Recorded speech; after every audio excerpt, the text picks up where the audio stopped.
کہ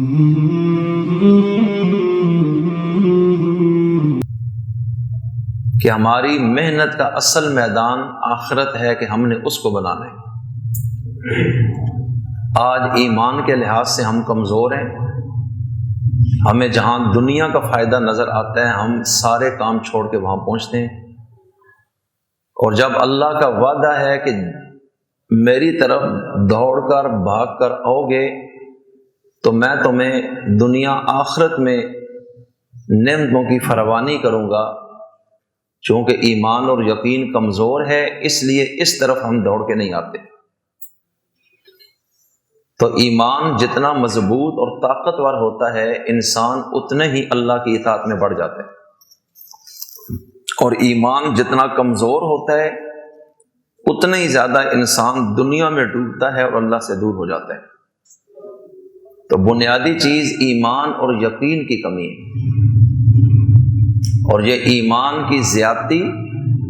اور طاقت یہ نیک لوگوں کے پاس اٹھنے بیٹھنے سے اور اللہ والوں کی صحبت میں بیٹھنے سے پیدا ہوتی ہے، کہ جہاں دین کے تذکرے ہوں، آخرت کے تذکرے ہوں، دنیا سے بے رغبتی کی باتیں ہوں، اور جنت کے تذکرے ہوں اور دین کی باتیں ہوں، اور انسان اس ماحول میں جب بیٹھتا ہے سنتا ہے،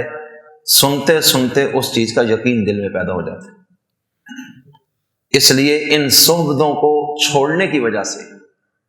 اور غلط لوگوں کے پاس اور غلط ماحولوں میں اٹھنے بیٹھنے سے آج ہم آخرت کے لحاظ سے تباہ ہو گئے۔ اسی طرح قبرستانوں میں جانے سے انسان میں اللہ کا خوف پیدا ہوتا ہے، اپنی موت سامنے رہتی ہے اور آخرت کی فکر پیدا ہوتی ہے، تو وہ گناہوں کو چھوڑتے ہیں۔ اس لیے فرمایا قبروں کی زیارت کیا کرو، مردوں کو دفنایا کرو، تعزیت کے لیے جایا کرو، اور جو لوگ گرے پڑے ہیں معاشرے میں، غریب، مسکین، یتیم، لاچار، معذور، جن کا کوئی پرسان حال نہیں، ان کے قریب رہا کرو تو تم سیدھے راستے پر رہو گے اور دنیا آخرت میں تم کامیابی کی طرف چل پڑو گے۔ تو یہ صحبت اور دین کی بات پھر وہاں سے ملے نہ بھی ملے، کم از کم نقصان نہیں ہوگا، فائدہ ہی ہوگا۔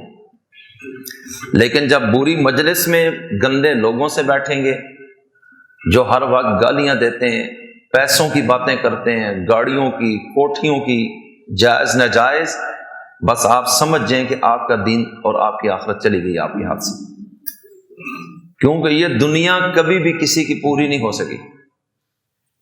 اور ساری دنیا کا بادشاہ بھی اگر مرا ہے تو ساتھ لے کر کچھ نہیں گیا۔ یہ وقتی طور پر ایک دوڑ ہے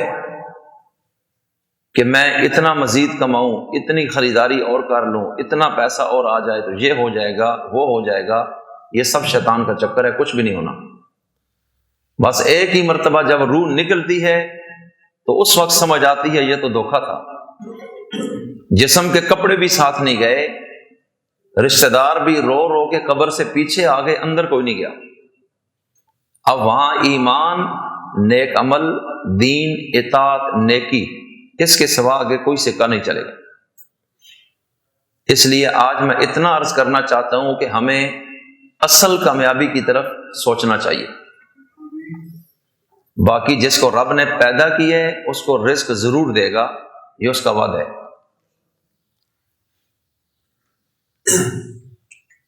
اور اللہ تعالی جانوروں کو بھی بھوکا نہیں مار رہا، حتیٰ کہ جو جانور انسان نے پالے ہیں، چلو ان کو تو انسان کھلا رہے، لیکن جو ہزاروں، لاکھوں، کروڑوں قسم کے جانور، حشرات، سمندر کی مچھلیاں اور مخلوقیں، ان کا تو ظاہراً کوئی مالک بھی نہیں، اور بھوکے تو وہ بھی نہیں مار رہے۔ اللہ تعالیٰ کہتا ہے وَمَا مِن دَابَّةٍ فِي الْأَرْضِ إِلَّا عَلَى اللَّهِ رِزْقُهَا، کہ پیدا تو میں نے کی ہے، اور جس کو بھی میں نے جان دی ہے اس کا رزق میرے ذمے۔ اس کی فکر اور ٹینشن تمہیں نہیں ہونی چاہیے۔ تمہیں صرف آرڈر ہے کہ تم حلال طریقے سے کوشش کرو، محنت کرو، اور جو تمہارا مقدر میں نے لکھا ہے وہ تمہیں ملے گا۔ اب اس کے لیے ناجائز راستے اختیار کر کے جاؤ گے، مجھے ناراض کر کے اور کئیوں کا حق مار کے، تو جتنا بھی بنا لو گے یہ تمہارے ہاتھ میں رہنا کوئی نہیں۔ یہ بنی بنائی دنیا کل پچھلوں وارثوں نے قابو کر لینی اور ڈنڈے تمہیں پڑنے، اور انہوں نے شاید کبھی تمہیں پوچھنا بھی نہیں ہے واپس کہ یہ جو مرا ہے اس کا ہمارے ساتھ رشتہ کیا تھا، کہ جب یہ خود اپنے ساتھ مخلص نہیں تو پچھلوں کو کیا غرض ہے۔ وہ تو چند دن روئیں گے، چند مہینے، چند سال، بس کہانی ختم۔ اب آگے ہزاروں سال کی زندگی جو قبر میں ہے اس کے لیے کیا راستہ ہے؟ اس لیے میں عرض کرنا چاہتا ہوں کہ اللہ نے عقل دی ہے، اور اس بات کو غور کر کے سوچ کر آج سے فیصلہ کرنا ہے کہ ہم نے اللہ ہی کے کہنے پر چلنا ہے، دنیا کی پرواہ نہیں۔ یہ جتنے رسم و رواج ہو رہے ہیں شادی غمی میں، یہ صرف اپنی ناک بچانے کے لیے، ورنہ دین میں تو جو چیزیں نہیں بھی ہیں ہم نے اپنے اوپر ڈالی ہوئی ہیں کہ جی لوگ کیا کہیں گے۔ اس کا مطلب یہ ہے کہ اس کا ایمان کمزور ہے، یہ اپنی عزت لوگوں کے ہاتھ میں سمجھ رہا ہے۔ تو میں عرض یہ کرنا چاہتا ہوں کہ اللہ تعالیٰ قرآن کریم میں کیا فرما رہے ہیں کہ اصل کامیابی اور ناکامی کیا ہے۔ پارہ نمبر 22 میں سورۃ الاحزاب کے اندر اللہ تعالیٰ فرما رہے ہیں وَمَن يُطِعِ اللَّهَ وَرَسُولَهُ فَقَدْ فَازَ فَوْزًا عَظِيمًا، کہ جو شخص اللہ اور اس کے رسول کی اطاعت اختیار کر لے، ان کی فرما برداری، ان کا کہنا مان جائے، جس طرح وہ کہتے ہیں اس طرح کرے، اللہ اور اس کے رسول کا، بس ان دو ہستیوں کو فل اتھارٹی دی گئی کہ ساری کائنات کے عقل مند ان کے پیچھے چلیں۔ وَمَن يُطِعِ اللَّهَ وَرَسُولَهُ، اور جو بھی چاہے کسی قبیلے کا ہے، کسی بھی عمر کا ہے، کسی بھی رنگ کا ہے، کسی بھی نسل کا ہے، مرد ہے یا عورت ہے، بوڑھا ہے جوان ہے، گورا یا کالا، عربی یا اجمی، کوئی فرق نہیں پڑتا، اور وہ پوری دنیا میں جس دور میں جب بھی پیدا ہو، اس دنیا میں جب وہ آئے، اللہ کہتا ہے قانون یہ ہے کہ جو بھی ہے اللہ اور اس کے رسول کی اطاعت اختیار کر لے۔ معاشرے کے اندر اس کا قبیلہ، برادری لوگوں کی نظروں میں کم تر ہے،